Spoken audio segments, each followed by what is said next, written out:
பெங்களூரு கூட்ட நெரிசலில் சிக்கி 11 பேர் உயிரிழந்த விவகாரம் தொடர்பாக நீதி விசாரணை தொடங்கி இருக்கிறது.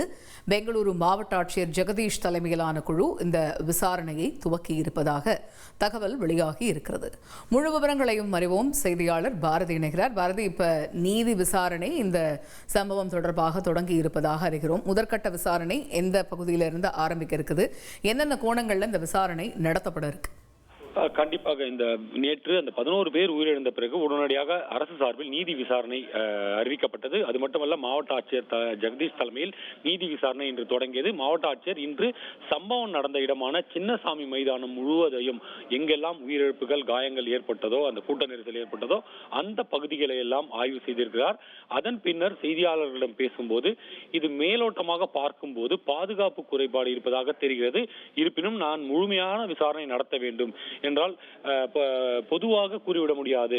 மேலோட்டமாக பார்க்கும்போது அப்படித்தான் தெரிகிறது. ஆனால் ஆர்சிபி அணி நிர்வாகம், அதே போல KSCA மைதான நிர்வாகம், நிகழ்ச்சி ஏற்பாட்டாளர், பெங்களூரு காவல்துறையினர், அதே போல போக்குவரத்து காவல்துறையினர் உள்ளிட்ட பல தரப்பினரிடம் விசாரணை நடத்த வேண்டியிருக்கிறது.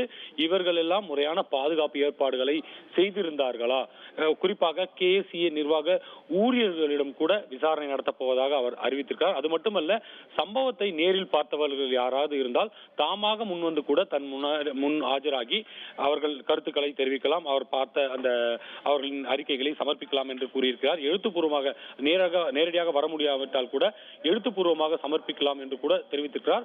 பெங்களூரு ராயல் சேலஞ்சர்ஸ் அணி நிர்வாகத்திற்கும் நோட்டீஸ் அனுப்ப போவதாக தெரிவித்திருக்கிறார். அவர்களும் நேரில் ஆஜராகி என்னென்ன மாதிரியான ஏற்பாடுகள் செய்யப்பட்டிருந்தது, இலவச அனுமதி என்று சொல்லியிருந்தீர்கள், எவ்வளவு பேருக்கு இலவச அனுமதி, அது எந்த வகையில் வழங்கப்பட்டது என்ற விவரங்களை எல்லாம் RCB அணி நிர்வாகத்திடமும் அதே போல KSCA மைதான நிர்வாகத்திடமும் கேட்க இருப்பதாக தெரிவித்திருக்கார்.